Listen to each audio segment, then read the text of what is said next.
It's 1800 hours Eastern Standard Time. Welcome. My name is Scott Galloway, professor of marketing at NYU Stern and the founder of Section4, and we appreciate your time tonight.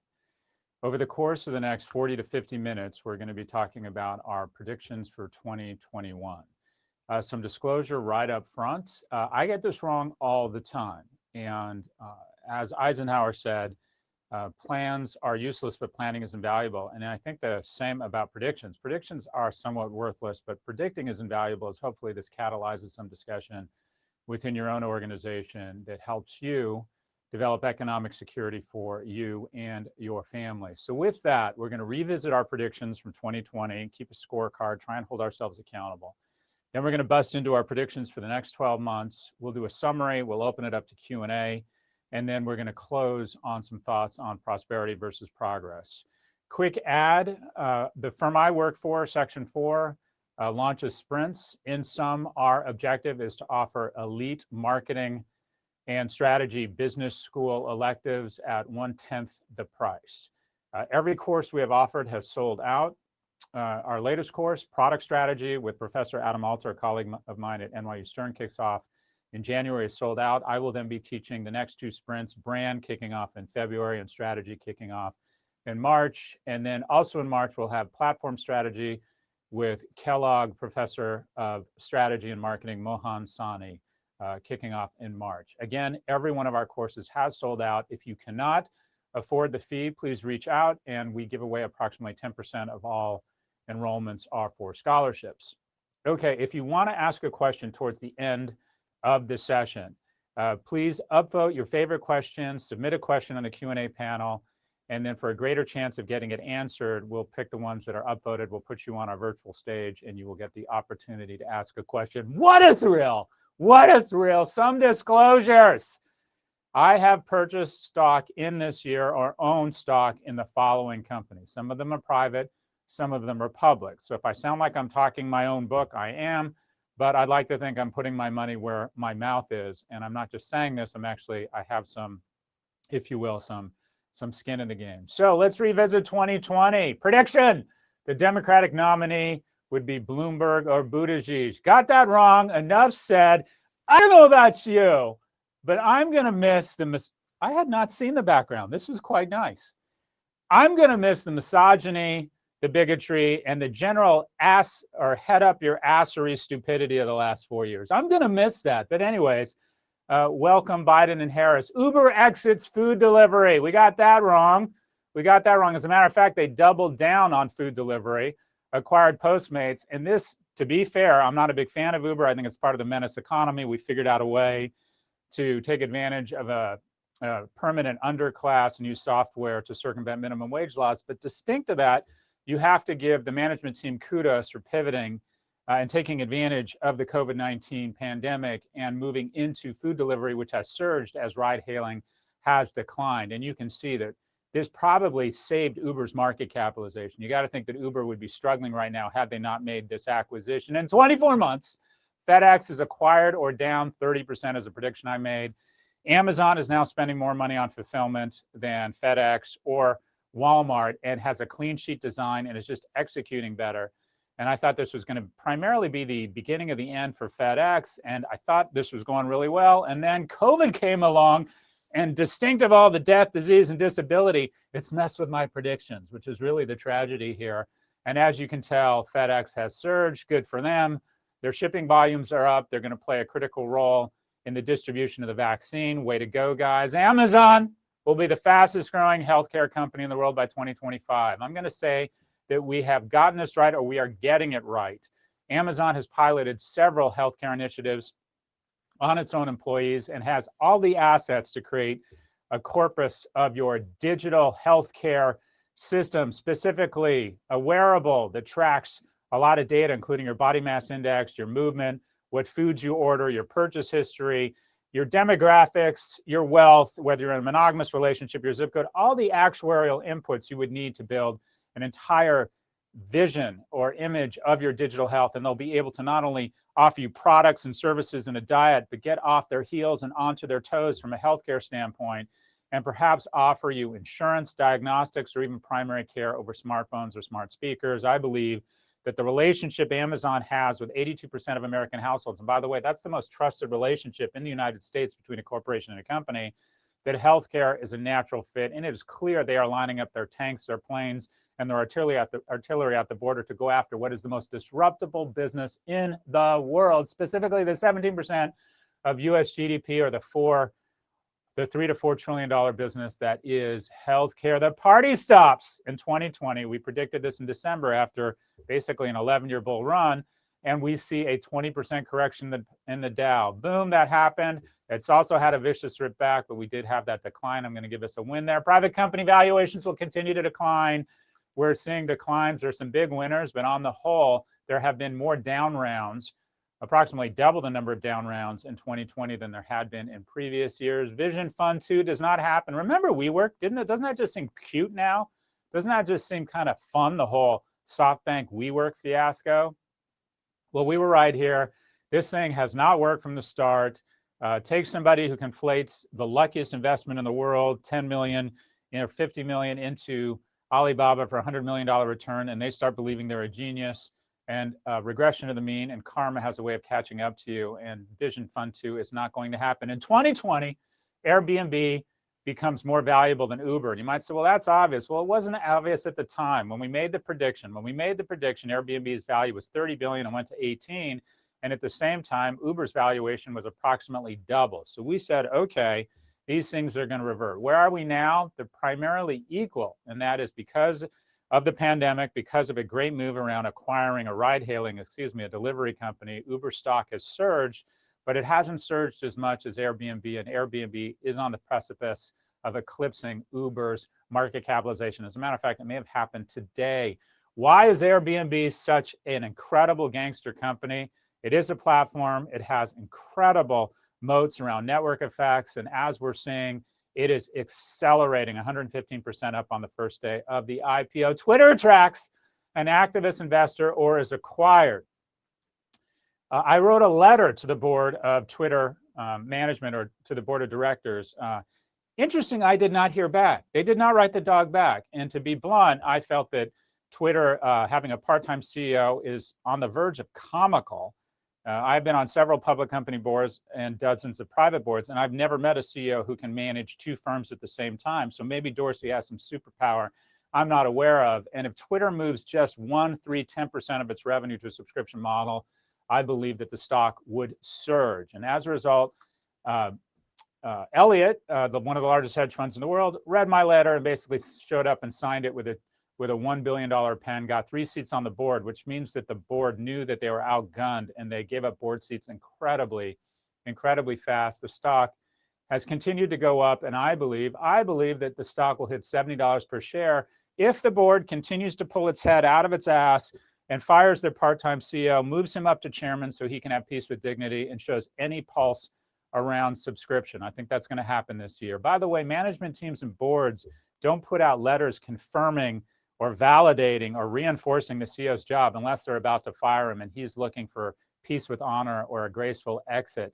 We have here an absentee CEO. This is the number of words spoken in the earnings call by the Twitter CEO versus the other CEOs. Now, is he just an introvert? Earnings calls aren't silent retreats. This is an opportunity for you to outline your vision, and he has no vision because in the afternoon, he is at another company that represents 90% of his wealth.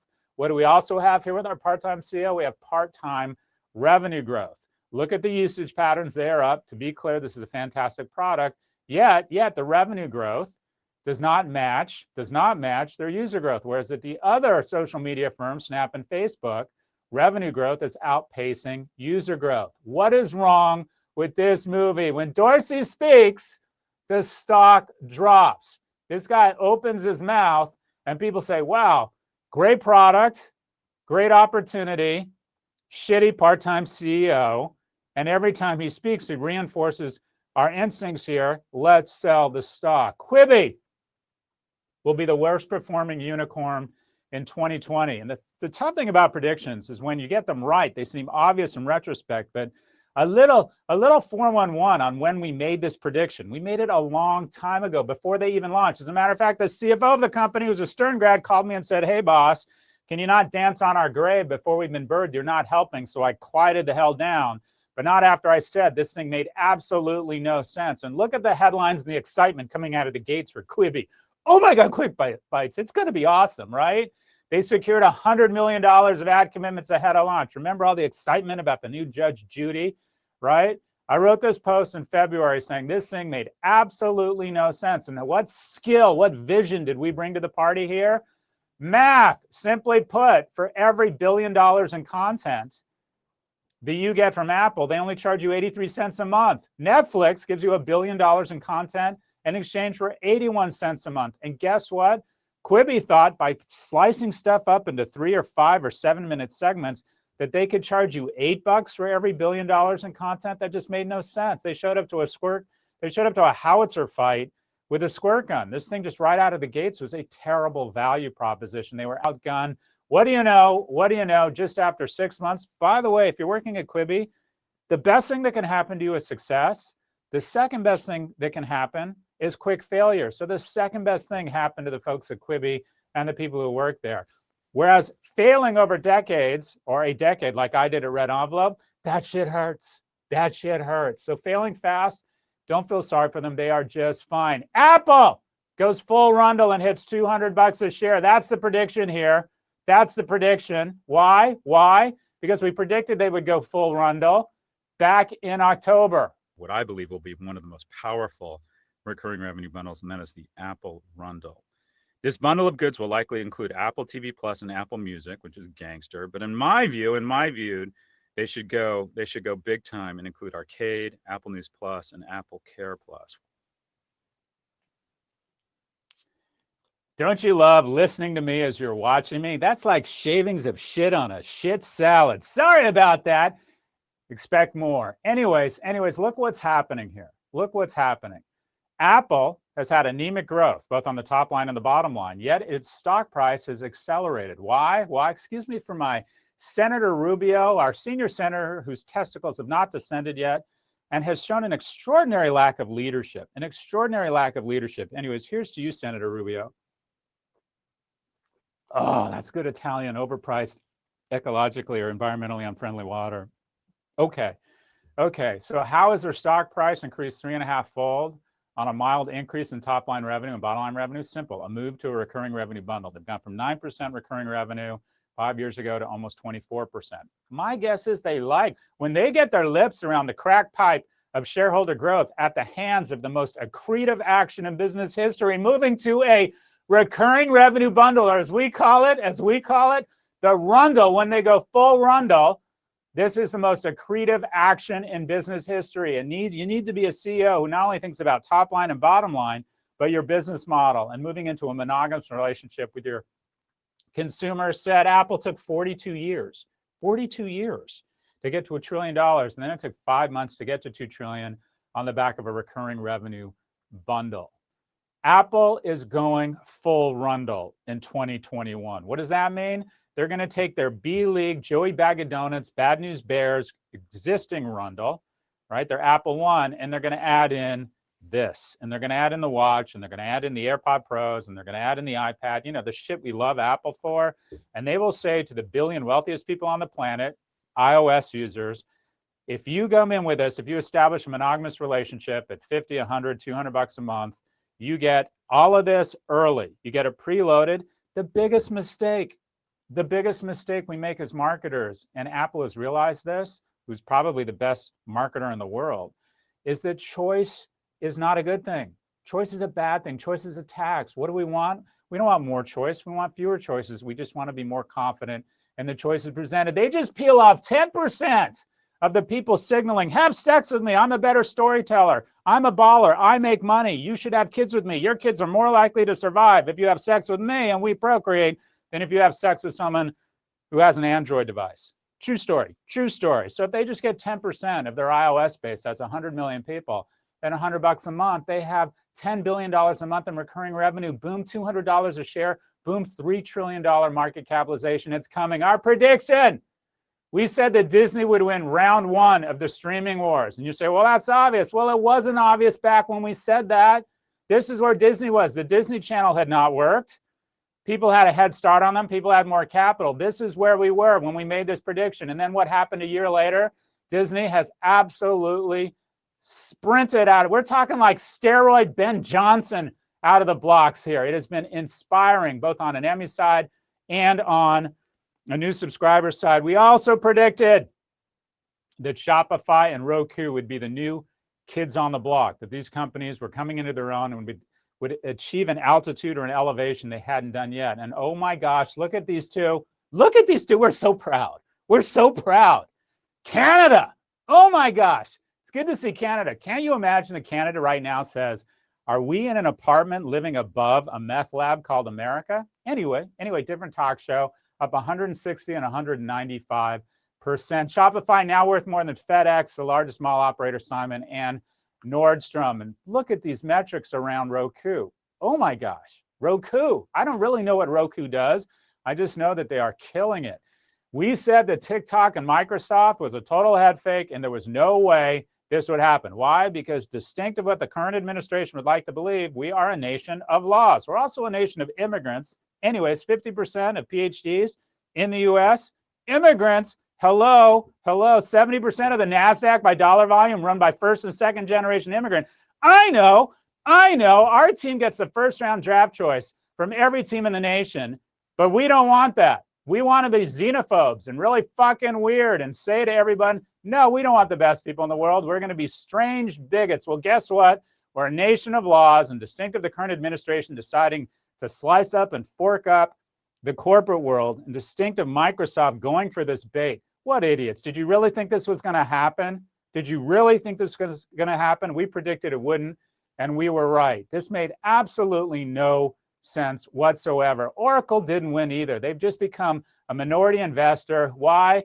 Because she's in charge here. China Co-ops is an autocracy and has control over all of these firms. By the way, TikTok is in fact a security risk, and there's no reason that these firms, Chinese firms, should have unfettered access to our markets if we don't have access to theirs. But unilateral, stupid 140-character decisions were not sustainable. Let's talk about this year. Let's talk about 2021. Okay, first prediction. In the face of antitrust, Facebook stock increases and Amazon spins. Have you noticed the distinct of this horrible crime against humanity that the FTC actually wants to break up Facebook, as does any other lawmaker that sees their eyes on the governor's mansion who's an AG right now? And what do you know? Facebook stock didn't move. As a matter of fact, we've known this is coming for about 3 months, and Facebook stock continues to accelerate. In addition, there are now 2 points on the line of antitrust. 2 points. The first was the DOJ's action against Google. The second was the FTC and the AGs against Facebook. Who's third? Who's third?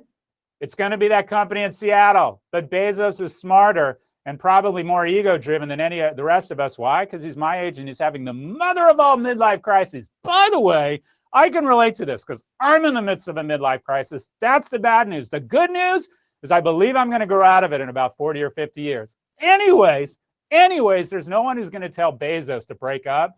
So he's going to say, no, I'm breaking up with you. And he's going to spin AWS, and AWS will be the most valuable company by 2025. By using its vast troves of data and money, Facebook has squashed or hindered what the company perceived to be potential threats.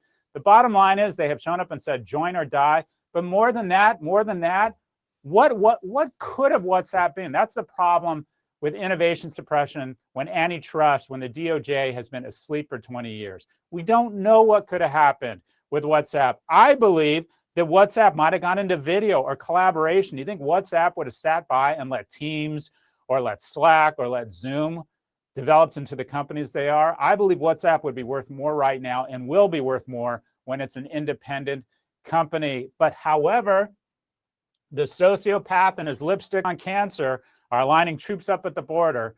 Almost a third of lawyers at Facebook have been hired in the last 24 months. He is not going to go down without a fight. But oh, my brothers, he is going to go down, and my sisters. The whole is less than the sum of its parts here. As a split up firm, similar to John D. Rockefeller when they took Standard Oil and split it into 34 companies, Mark Zuckerberg will get wealthy here. As a matter of fact, every stakeholder benefits in a breakup. Shareholders, the tax base, VC-backed companies, the employees who have more options.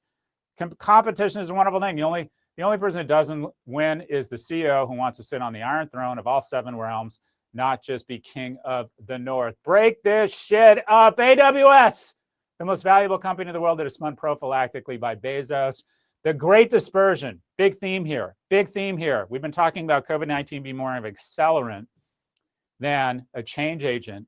What is the real trend here, though? It's dispersion, and that is value. The core value a company offers is being dispersed to the end consumer and skipping the traditional channels of distribution, be they stores, be they movie theaters, be they traditional sales channels. And I think this is arguably the biggest trend in business and will create the most shareholder value. We've had globalization, we've had digitization, and we've had now dispersion. And that's the theme of our predictions. The ability to distribute products and services over a wide area and where and when they are needed most, removing unnecessary friction and costs.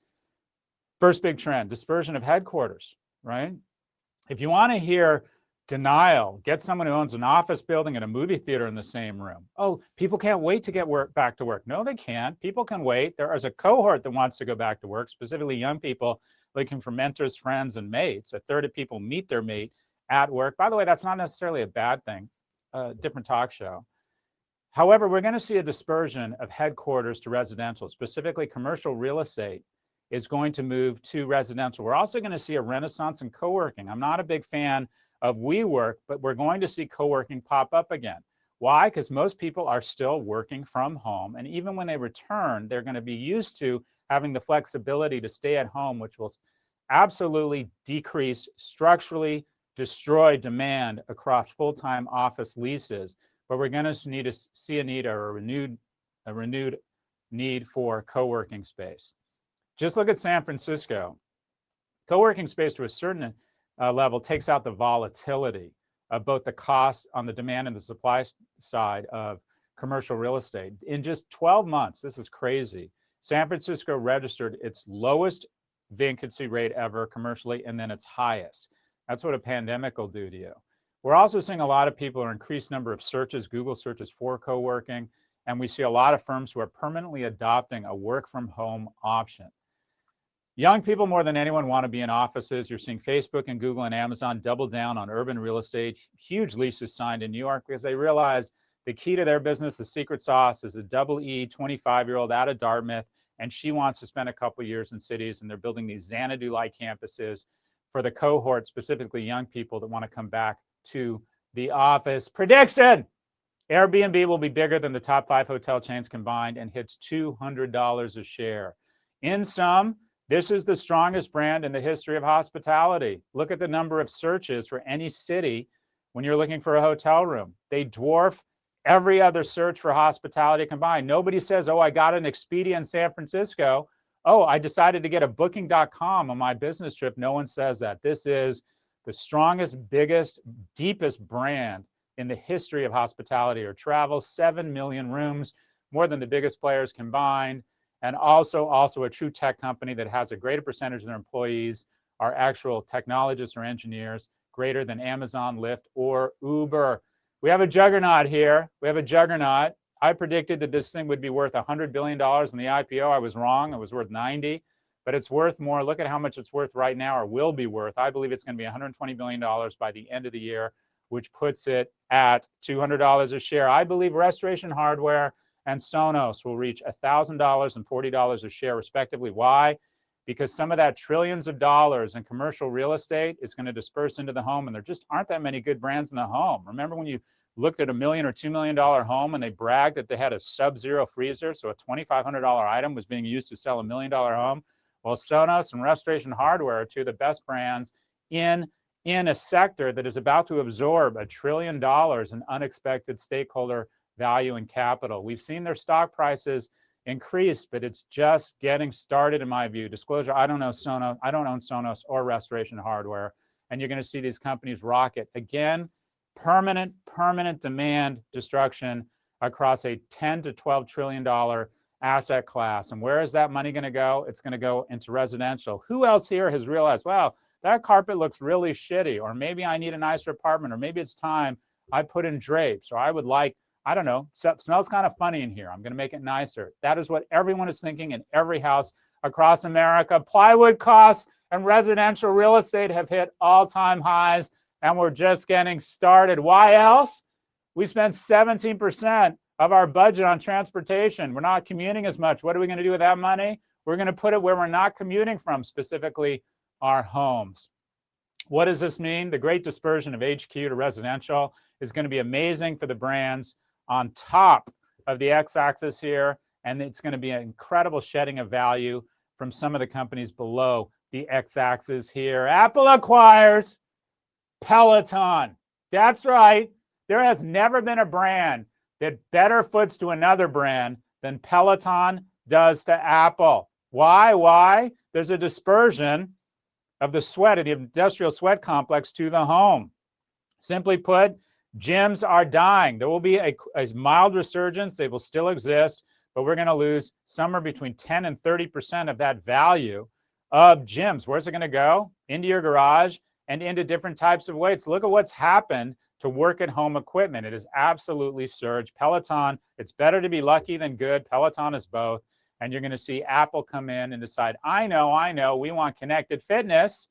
We want connected fitness in this incredible company that has Apple-like brand, Apple-like margins, and has a market capitalization of $32 billion, which is crazy, maybe overvalued, maybe not.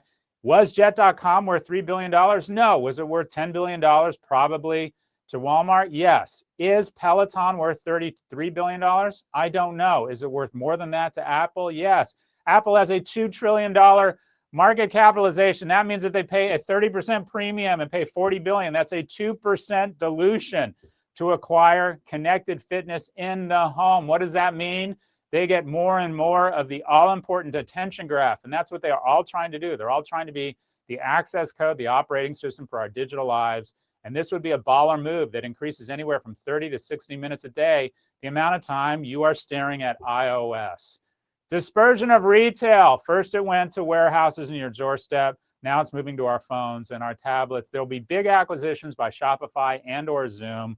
These stocks are so rich. This currency is so incredibly inflated. I'm not sure I'd say overvalued because they're incredible performers, but they are going to go shopping.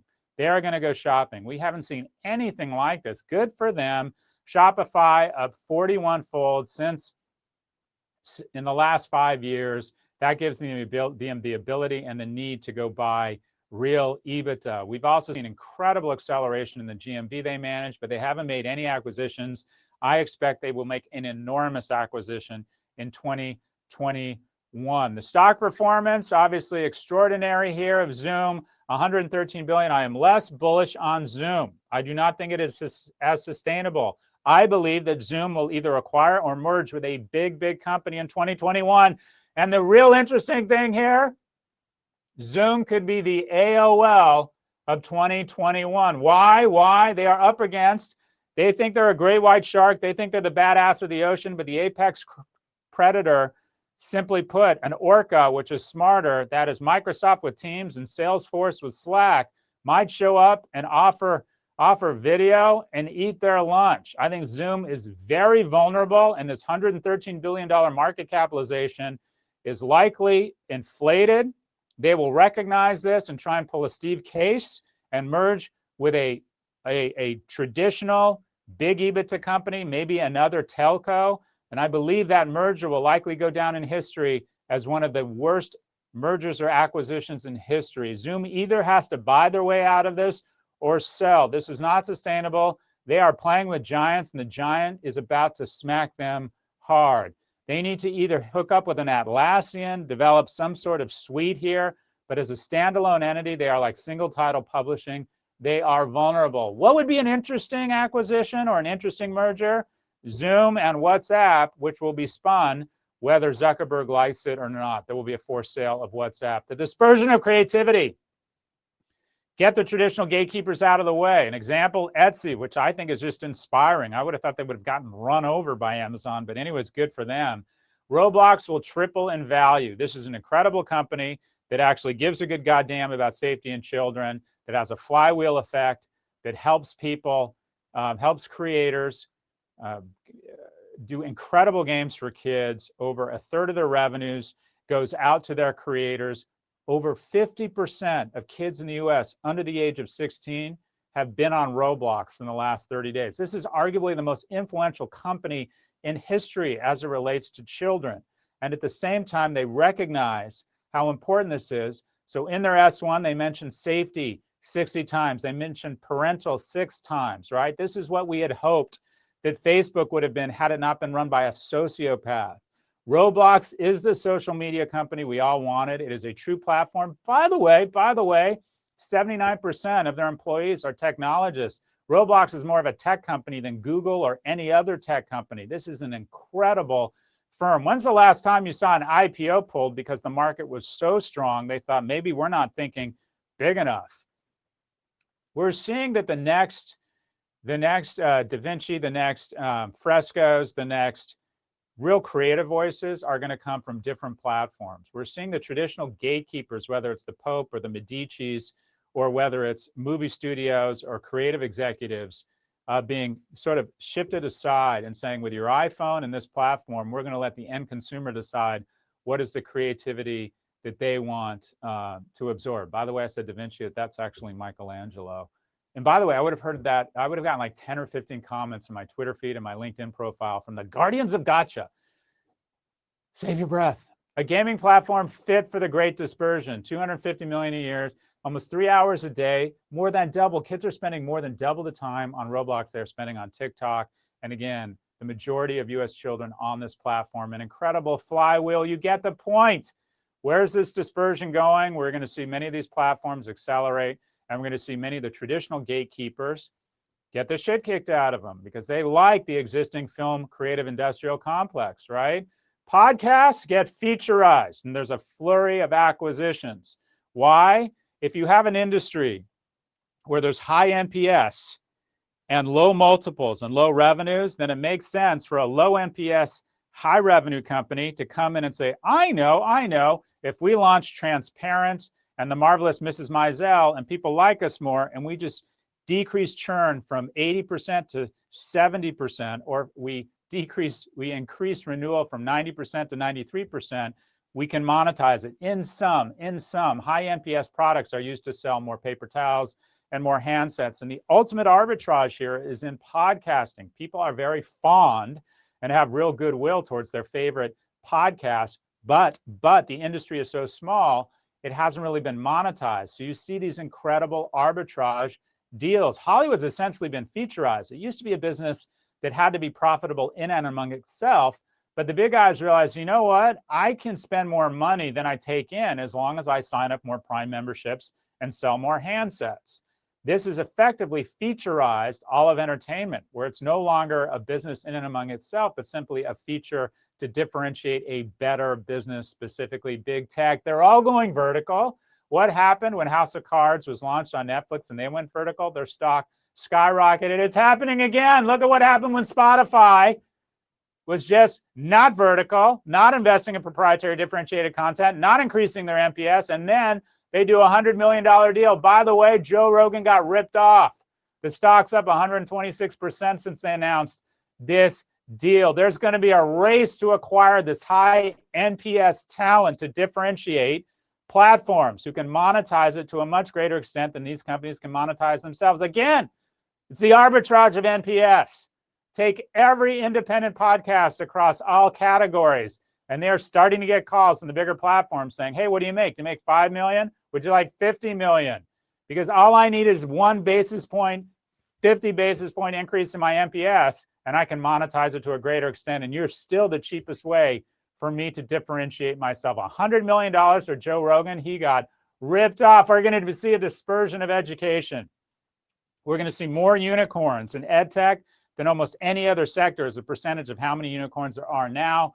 Why? Because people such as myself and my boss have transferred $1.6 trillion in wealth from middle-class households to universities. Why? So university administrators can have less accountability and make more money. If it sounds morally corrupt, trust your instincts. What's happening? Huge disruption, specifically at the hands of our cash cows that have decided they don't want to show up to a COVID-infested, racist country called the US. And we're seeing an absolute destruction or an absenteeism of international students who are our cash cows. The number of international students that show up for the first time is off 43%. and it has declined 16% in general. Look at the number of international students, or the decline in the number of international students as a percentage of the student body of the top MBA programs. This is just in 12 months. In some, they're just not coming to school. We did an analysis of which universities would be hit hardest or do the best post-COVID. Our methodology, simple. We looked at value, the credential, essentially the brand. We looked at the experience is based on a company called Niche of student life, and we looked at the NPV, the present value of the bump you got from that education and that credential. We then did all of this, or set all of this over tuition, and we looked at vulnerability, specifically the shock absorber of the endowment per student. If you have a lot of money, you can weather almost any storm. And also their vulnerability or the comorbidity around those international students who are their cash cows. The more international students, the more cash cows you're likely going to lose during the pandemic. And then we disarticulated and parsed these into 4 quadrants. And what did I get the next day? A lot of activity on this post, probably more activity on this post than I've ever received. And for the first time, not 1, not 2, but 3 cease and desist letters. Isn't it nice? Isn't it nice to be threatened to spend 35 years of your life without ever getting any sort of legal action threatened, much less pursued, and then to have chancellors and university administrators send you cease and desist letters? Specifically, they wanted us to say this data is not accurate and stop trashing us because we're worried our students aren't going to show up and pay full freight for our near Ivy-like experience that we're overcharging for when we foist the feces of a university-like experience. In other words, give them a Hyundai worth of education for a Mercedes-like price. We're going to see a massive inflow into the disruption of ed tech. $750 billion is no longer going to be dispersed through the traditional channels of universities. And as a result, we're going to see an explosion in remote and online learning, and also hybrids that partner with universities. The dispersion in healthcare is probably the most exciting, disruptive transition and stakeholder value in history. Walmart is going to continue to get further, deeper into healthcare with acquisitions. Our healthcare in this country is shameful. We spend more than any country in the world, except we have worse outcomes. So the way to describe healthcare would be the same way to describe San Francisco as a city: expensive, but bad. Walmart has the scale. They actually have a fantastic means of testing their healthcare. And there's a Walmart closer to Americans than most hospitals. They're going to roll out healthcare incrementally through acquisitions and innovations, similar to what they're doing with their health clinics, where they offer primary care and standard procedures at a very reasonable cost. Amazon will begin to perform the Jedi mind trick they perform on most industries on healthcare. And over the next 12 months, they will literally grab $100 billion from existing healthcare companies just by threatening to go into healthcare and just with press releases. Look what happened. Look what happened to these guys. Every time Amazon announces good numbers, its stock goes up and other retailers go down. Why? Because people have figured out what's good for Amazon is bad for the rest of retail. Well, what is about to be good for Amazon is about to be bad for the rest of healthcare. This is a company that added $1.5 trillion at the expense of other retailers. What does it need to do, though? It has a problem, the law of big numbers. It needs to add about $250 billion in top-line revenue to maintain the velocity of its stock. It's going to go after healthcare. Healthcare companies, the 10 biggest, added $80 billion in market capitalization. What does that mean? What does that mean? Where's that coming from? When Amazon announces that it's doing something with Berkshire Hathaway and JP Morgan, everybody else begins to shed value to Amazon. And we're going to see the same thing over and over this year. The dispersion of markets, right? We're no longer going into brokerages. We're no longer dealing with stockbrokers. It's coming to our handheld phone. Dispersion is not all good. There are some very dangerous things because it disperses and it skips not only channels of distribution, it can skip regulation or sometimes needed friction. I believe 2021 is the year we get a new menace that joins that joins Lyft and Uber and Facebook. The new menace is online trading app Robinhood. Robinhood traders trade 88 times the number of options when size adjusted as any other platform. We also have an organization that is not thinking of its investors as the customer, but the product that produces data that they then sell to other hedge funds who front run these trades or want insight in what the dumb money is doing, and they are able to garner much more revenue than any other firm based on the trading data of their products, specifically their consumers. What could go wrong here? Options is its total share of revenues, these very dangerous, exotic instruments that are not for first-time investors, over-index at Robinhood. And we're also seeing the algebra of deterrence is not working here. The SEC has now fined them for a second time for not being transparent around how they are monetizing their consumers' data. They fine them $2 million, then $10 million. And guess what? Robinhood, like Facebook, just don't give a shit, right? Why would you? If you have a parking meter in front of your house that costs $100 and the ticket is 25 cents, let's break the law. And that's what Robinhood is doing, similar to what Facebook did when they continued to wave the middle finger in the face of regulators, because it doesn't matter. We can stroke a check for $5 billion. That's about 11 days of cash flow. Look at Charles Schwab when you want to invest. You get messages saying the following: make sure you have your short-term needs covered. A relatively low-risk investment. What happens when you go onto the Robinhood app, right? Hi there, instant access. You're going to get instant deposits. Get your first free share of stock now, and then you do anything, and boom, boom, what happens? It starts to rain confetti. Let's create behavioral triggers that release dopamine and get you addicted in a bull market. What could go wrong? We are considering additional criteria and education for customers seeking level 3 options authorization to help ensure customers understand more sophisticated options trading. What are they talking about?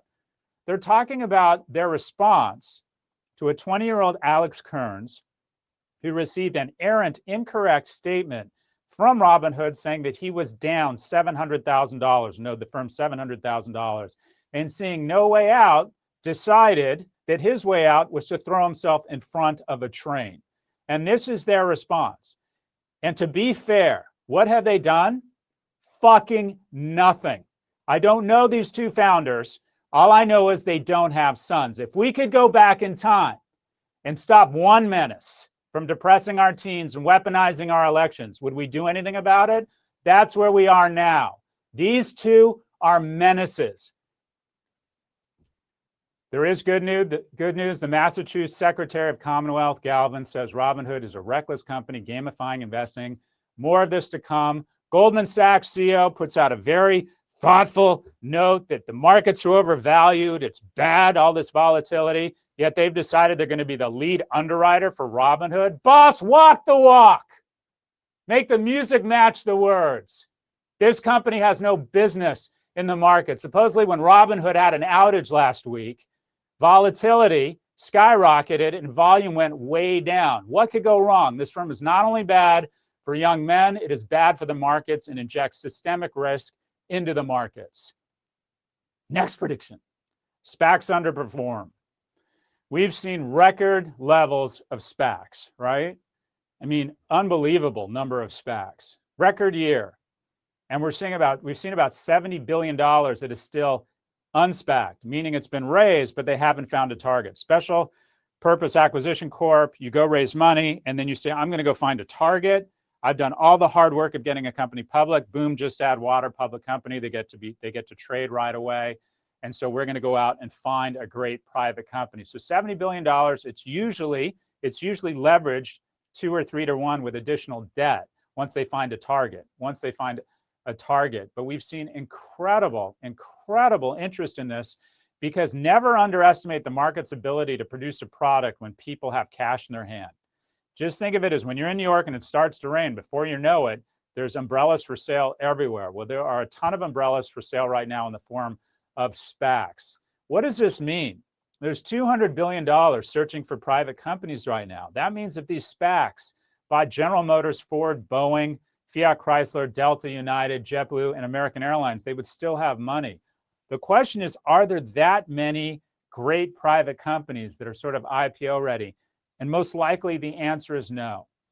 Bitcoin surpasses $50,000. As we've been writing this or preparing, we've been working on this presentation for a month. I think Bitcoin is up $5,000 to $7,000. I think of Bitcoin, I don't fully understand it.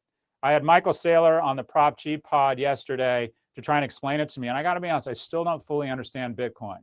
But the way I think about it is I think about it as a company and a brand. And right now, even with its run up to, I think, 23,000 a day, It has a market capitalization of $400 billion. Or if you took all the coins, time the value, it's $400 billion. It's about the worth of Johnson & Johnson. I think of this thing, though, as somewhat true or not. Its perception is it's a hedge against inflation. It represents liberty, and it represents the new gold. And the thing about this is you can create a go bag and you can stick $10 million of gold in your head with an access code, where you can't do that with gold, or you can do it with Bitcoin, you can't do it with gold. So I believe this asset class is going to breach $1 trillion, which means it goes to $50,000. If that sounds like very unsophisticated analysis, trust your instincts, but that doesn't mean I'm wrong. Doesn't mean I'm wrong. This thing is now, Bitcoin is now getting the institutional support to give people the security, mainline investors, to start putting a percentage of their assets into Bitcoin. And then if you look at the government's ability, all government's ability to just print tremendous amounts of money, you could make an argument that in fact cash is going to incur a decrease in purchasing power, and that this might be seen as a more sophisticated, more millennial, more hip version of gold as a hedge to inflation that may in fact become a tangible threat soon. This is evidenced by the fact that the increase in Bitcoin seems to be inversely correlated to people pulling out funds, or correlated to people pulling funds out of gold ETFs. In other words, people perceive Bitcoin as being gold-like and are transferring their assets in gold into Bitcoin. And by the way, there's a lot more than $400 billion invested in gold right now. Let's talk about the dispersion of media. Disney stock will rise 30% on move to a rundle. This is the gangster move here. What happens when you move to recurring revenue? Well, the red bar is the increase in revenue, and the blue bar is the increase in stock price. So how do these companies arbitrage this increase in revenue with an outsized increase in stakeholder value? Simple. They move to a recurring revenue bundle, and Disney is prime. They have the assets, and they are about to go full rundle. Now, we made this prediction again about a month ago, and the stock is up 20 or 30% since then, but it still has a lot of legs. Go on LinkedIn. Go on LinkedIn, do some basic searches, and you can find out they are lining up the rundle tanks at the border. Look at all the jobs. Look at the descriptions of all the jobs they are looking to fill right now. They've also done a major reorg to go full rundle and rally around Disney Plus. Why? Because they've decided, what is strategy? All strategy boils down to one thing. What can we do that is really hard, that other people can't do? Well, what other people can't do is launch a series on young Lando, or take Jedi Ashoka and put her on TV, or monetize $100 billion in acquisitions of Pixar, Lucasfilm, and Marvel. This company has so much momentum right now. Oh, and by the way, let's give people a Baby Yoda doll and give them the opportunity to take their sons to Disney and have a special Edge of Galaxy experience where they make their own lightsabers. Oh, and by the way, if you want to come to our parks when it's not crowded, you need to be a Disney Plus member, and maybe even we get you a better cabin on Disney cruises. This is the ultimate rundle. Anyone with kids has to join this thing called Disney Plus. They'll have pricing power, and the marketplace will look at their revenues, and it'll recast the multiple on this company, similar to what's happened to Apple over the last 5 years. We wrote about this. By the way, just as Snap has been the product planning and development department for Facebook, who has been the strategy department for AT&T and Disney? That's right, us. Anyway, we're going full rundle. AT&T stock hits $40 a share, and or divest HBO or CNN. They had an acquisition. They've lost control of the narrative. Stocks are now more narrative than they are numbers, and they've lost control of the narrative. The narrative right now is basically the following. It's basically you made a bad acquisition. Well, they are going to get control of the narrative. They're going to take it back. They did the baller move here, despite all the complaints of people making tens of millions of dollars with the existing channels of film industry. What a shocker that the head of CAA and Christopher Nolan, making between $10 and $50 million a year off the existing infrastructure, think it's a really bad idea. They should have a pity party hosted by Jeffrey Katzenberg with Billy Squire and Alan Thicke, or Robin Thicke, play, and it could be catered by Planet Hollywood. I thought that'd be funnier. That didn't quite work out. We are going to see the multiple on AT&T go up. For every 1 basis point in multiple that AT&T gets back by recasting and reclaiming the narrative, they increase their market capitalization by $1.7 billion. And this is how they're going to do it. This was the baller move of media when they decided to take everything directly to HBO Max. And by the way, who decided to agree to their terms all of a sudden? Roku. Why? Because HBO Max has just gotten a giant EpiPen T therapy, whatever the hell you want to call it. They all of a sudden have unbelievable new mojo, and they are either going to show a reinvigorated story that'll take AT&T stock up, or they will spin HBO and possibly CNN, who is going to go behind a paywall. Why? Because advertising is a tax on the poor and the technologically literate, and no good content should be ad-supported. We spend 2 weeks a year watching commercials. Reed Zakaria, one of my professional role models, amazing show. 14 minutes of commercial time. And what do they get for that? For pelting you with reminders how much it sucks to get old and say, we can solve your opioid-induced constipation or make your legs less restless. They get 23 cents for shoveling that shit down your throat, right? Or for 14 minutes of ads, they get 23 cents from an advertiser. And this is a great show that advertisers love. Another way of thinking about this is the advertising industrial complex and Time Warner believes that your time is worth approximately $1 an hour. No, it's not. No, it's not. Your time's worth more, at least $1.10, maybe more, maybe more. So what are they going to do?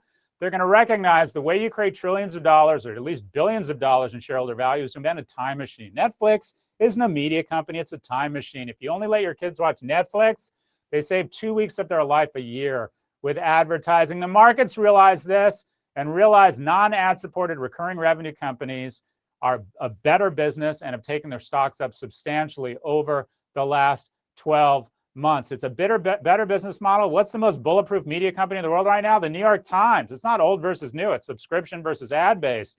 And the New York Times, which gets 2/3 of its revenue from subscription, is now monetizing them to the tune of $66 a piece. We're going to see the best content on the progressive side go behind a paywall. Let's summarize.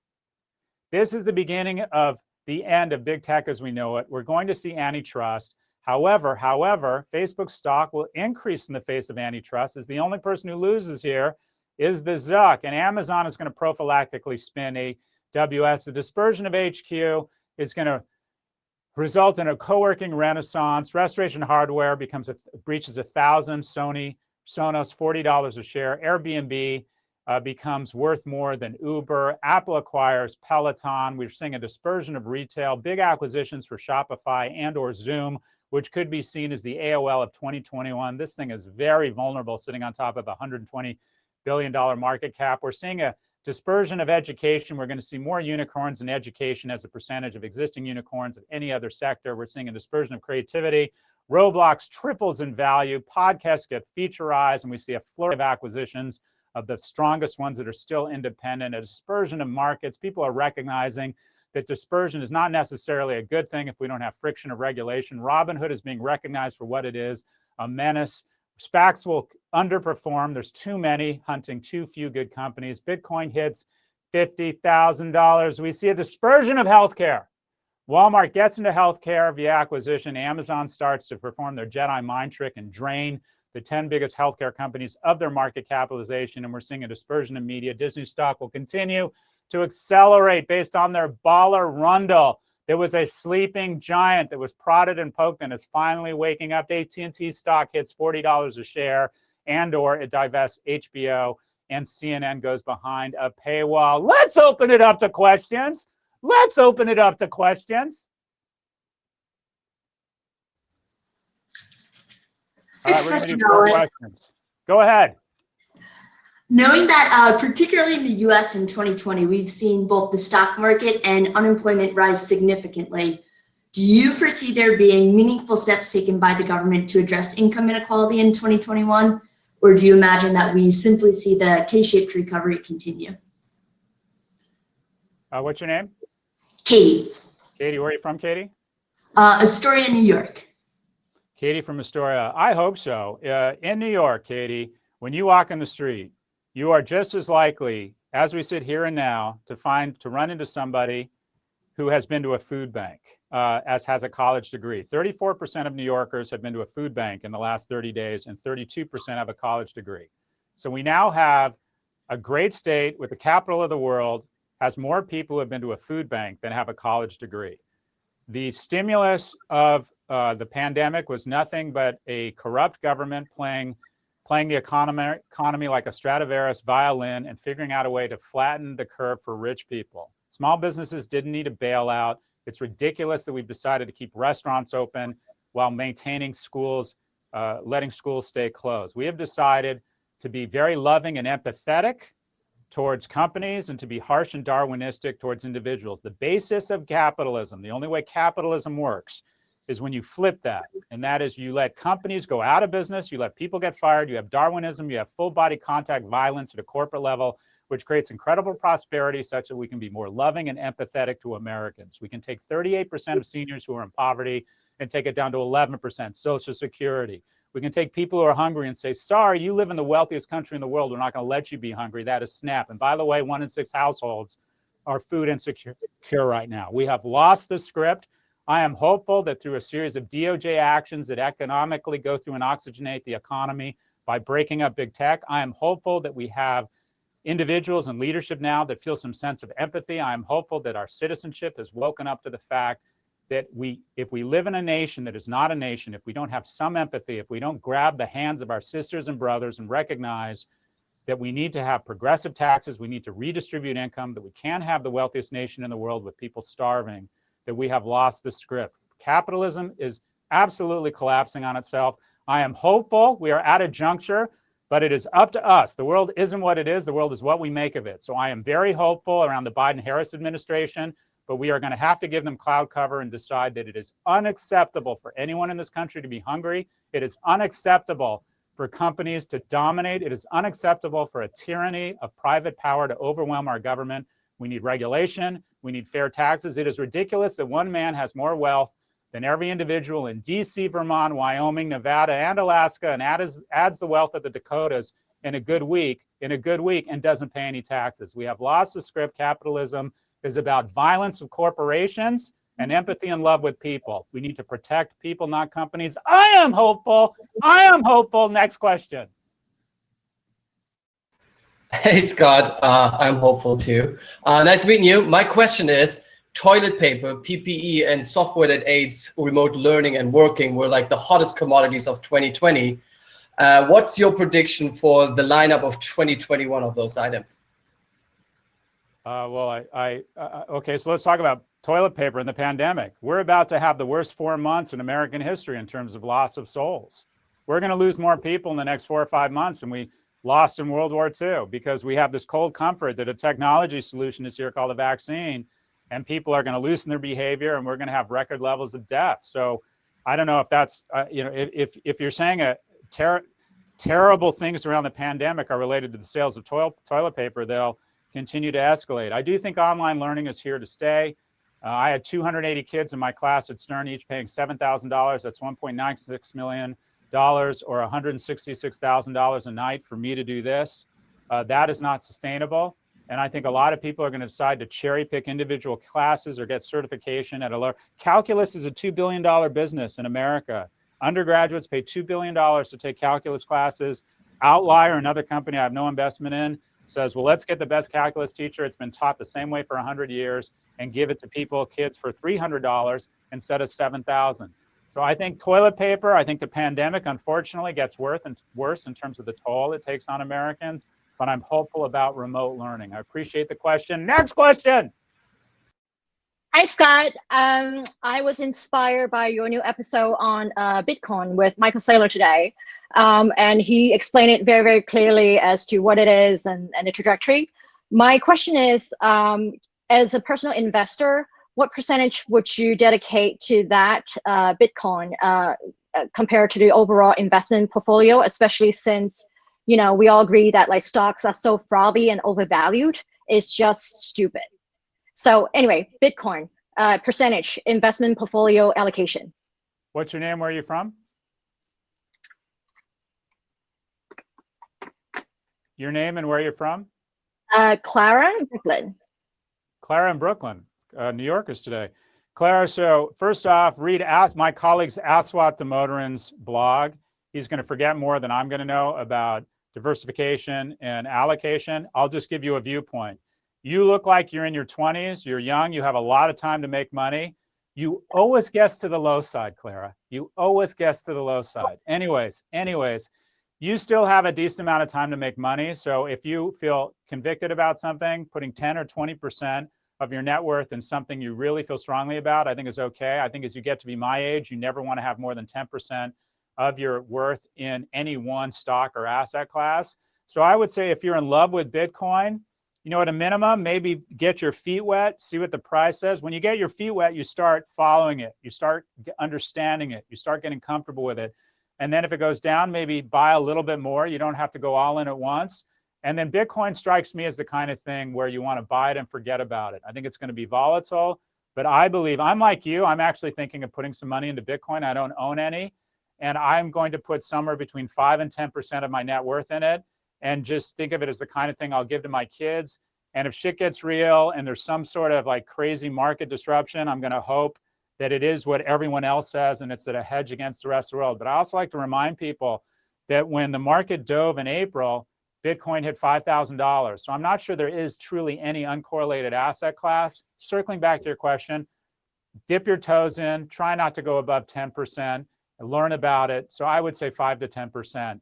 More importantly, go to somebody who knows what they're talking about and read Asphalt the Motorins blog. Thank you. Thank you for the question. Last question. Thanks, Scott. There's 2 of you. There's 2 of us. Who are you? Who Hey, are I'm Jay. you? I'm Alex. Where are you calling from? We're in New York. Are you guys married or are you living in sin?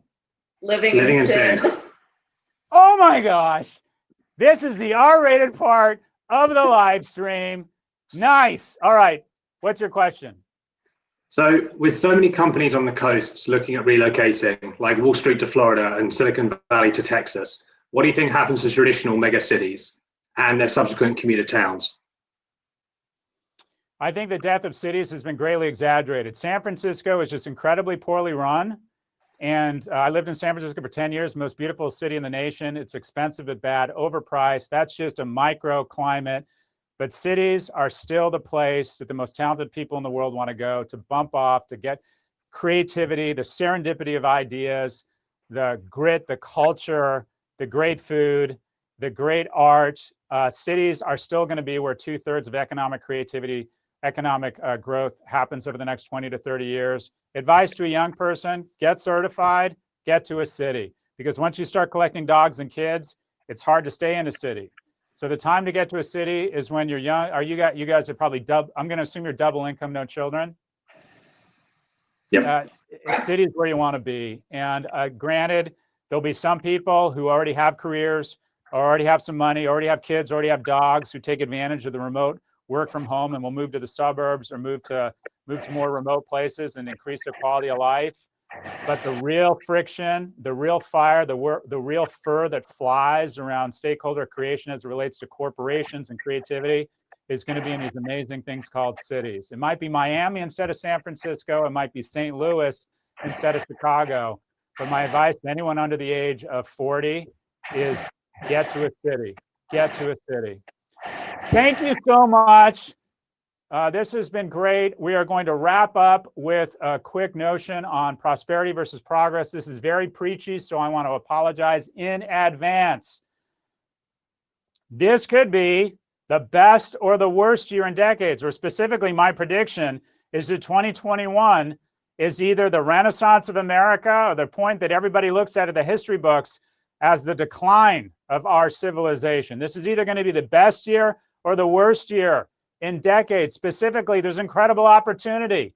We could take education costs down. We could take admittance rates of UCLA back to where it was when I got in, 60% versus where it is now, 12%. We could get off our heels in terms of healthcare and provide primary care to people in need at a fraction of the cost using remote. This could be more time for fathers with their family. This could be more opportunity for people to bond, for mates and spouses to reconnect, for us to spend the kind of time we want to spend with our parents as they get infirmed and aged. There's an enormous opportunity for profitability as firms no longer have to spend 15% of their revenue on commercial real estate, but just 5%. We could permanently lower emissions through a reduction in commuting. We could spend less time in bad hotels, eating bad salty food on shitty planes and hurting our backs and aging quickly. If there's anything that's taken 10 years off my life, it's business travel, which I used to do 200 days a year. Commuting is a tax on our souls. It could end. Business travel could end. There's huge opportunities. At the same time, there's some very, very unhealthy trends here. We have gone from a dysfunctional economy to a dystopic one. The 0.1% is killing it. We don't like to say this. The top 10%, which I'm in, the pandemic has meant, if you're blessed enough to not to have an impact on your health, it's meant more time with kids, Netflix, and your stocks are up. However, it's taken an enormous toll. 1 in 6 households food insecure with children. This is the scariest chart I've seen all year. Typically, low-income kids track with middle and higher-income kids in public schools around math and science. But since COVID-19 and the introduction of remote learning, low-income kids have fallen off the map. Why? Maybe they don't have iPads. Maybe their iPads get stolen. Maybe they don't have broadband. Maybe mom can't stay home and sit next to them. By the way, remote learning basically means mom is now the teacher. And let's be honest, it's almost always the mom. But we've seen them fall off the map. And despite of the moral problems here, we're going to lose half our scientists. We're going to lose half our military leaders. We're going to lose half our civic leaders. We are literally losing a generation. We're also seeing incredible increases in unemployment among low-income people. If you make over $100,000 a year, there's been no change in unemployment. If you make less than $40,000 a year, there's a 40% likelihood you've had some interruption in your employment. We're also seeing small businesses get the shit kicked out of them. But wait, the NASDAQ's up. If our spending and our priorities are reflected in our national character, then we have said that losing 500,000 Americans would be bad. But what would be profoundly tragic is if the NASDAQ went down. This stimulus had nothing to do with saving people. This stimulus was about flattening the curve for rich people and seeing the markets go apeshit. We have lost the script. Should the markets be higher? Should rich people be wealthier? Coming out of the pandemic, just as food insecurity hits all-time highs and a third of Americans are worried about paying their rent. This isn't capitalism. When you have capitalism on the way up, and then you have bailouts for rich people and corporations on the way down, that's cronyism. No wonder young people don't buy into capitalism. We need to return to capitalism. We need more empathy. The hard part about dispersion, as a cousin to dispersion, is segregation. We no longer see the homeless veteran on the off-ramp because we're not commuting to work. We no longer see people from different income levels or the single mother bringing us our food because we're not in restaurants and we're not in malls. We no longer see different people of different ethnicities because if we have any money, we send them to all white private schools, or we don't, in fact, interact with people in different neighborhoods. And the problem is when there's no segregation, our empathy decreases for other communities. We need to re-embrace truth. There has to be a truth again in our society. And the closest thing we have to truth is science. And let's do the science, let's do the data around this vaccine. All this bullshit narrative around the risks, you are much more likely to be killed by your own dog than have an adverse reaction that results in death from a vaccine. Vaccines are the best thing to ever happen to us. And you know what really frightens me when I'm hearing from my friends and my cohort? The following: I'm going to wait. I'm going to wait. This is the narcissist playbook. I'm going to see what the long-term effects are. I'm going to take the vaccine, but I'm going to wait. Well, guess what? This isn't about you. Why? If we don't get to herd immunity, we're going to have another 200 million infections at a 1% mortality rate. That means 2 million Americans are going to die. And maybe they're browner than you. Maybe they're heavier than you. Maybe they're older than you. And you've decided that you really don't have that big a risk from COVID-19. Well, guess what? This isn't fucking about you. This is about not being a thread in the web of death that is combing our nation and snaring vulnerable people because of the asymptomatic carriers who have no effects from this. I'm going to wait. In 1940, in May of 1940, there were 400,000 Belgian, French, Dutch, and British troops who were driven to the shores of Dunkirk and had no way out. They were trapped. It was going to be a turkey shoot. And the call went out to Britain that they needed to get these 400,000 men off the beach. And anyone with a sailboat, a fishing boat, anything that floated didn't think, well, I'm going to weigh the risks. They didn't know if there was Messerschmitts out there. They didn't know if there were U-boats. They didn't know if they were going to drown in bad weather. They heard the call and they answered it, and they saved 400,000 people. There are 2 million of our American brothers and sisters on a beach right now that are going to die unless we answer the call. And the call is to get a vaccine. Hear the call. Have any of us had to answer a call to be patriots? There are so few of us, including myself, who have done almost nothing in exchange for the liberties and the prosperities we've enjoyed. Be that person. Answer the call. This isn't about you. This is about our brothers and sisters who are vulnerable. Let's get them off the beach. My name's Scott Galloway. I teach at NYU, and I appreciate your time.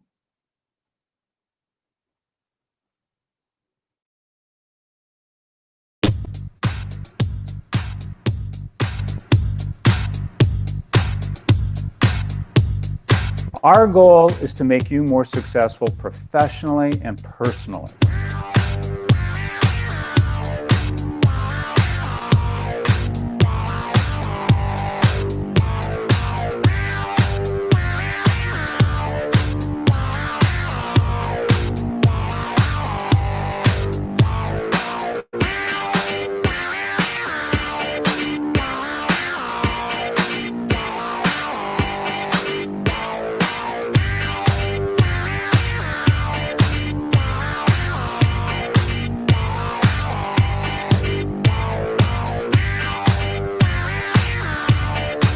If you can attract the right people, things usually work out. Companies with recurring revenue relationships tend to outperform and build stakeholder value faster. Gross margin is the accountant's proof or source of truth around differentiation.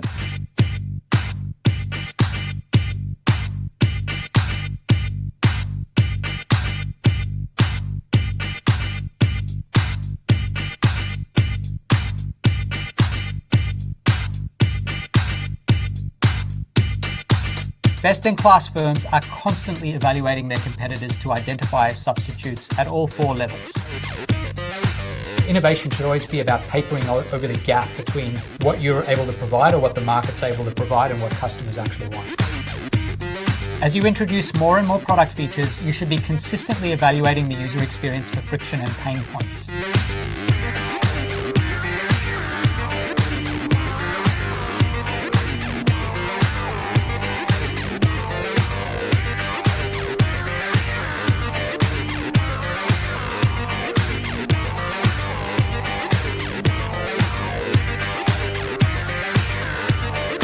There are many ways to leverage brand to increase perceived value and stakeholder value.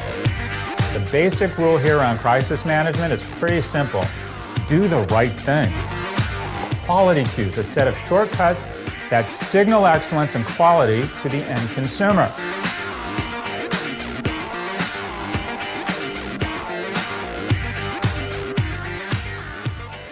Anyways, when they do drink beer, I just spit on myself. We're going to keep right going.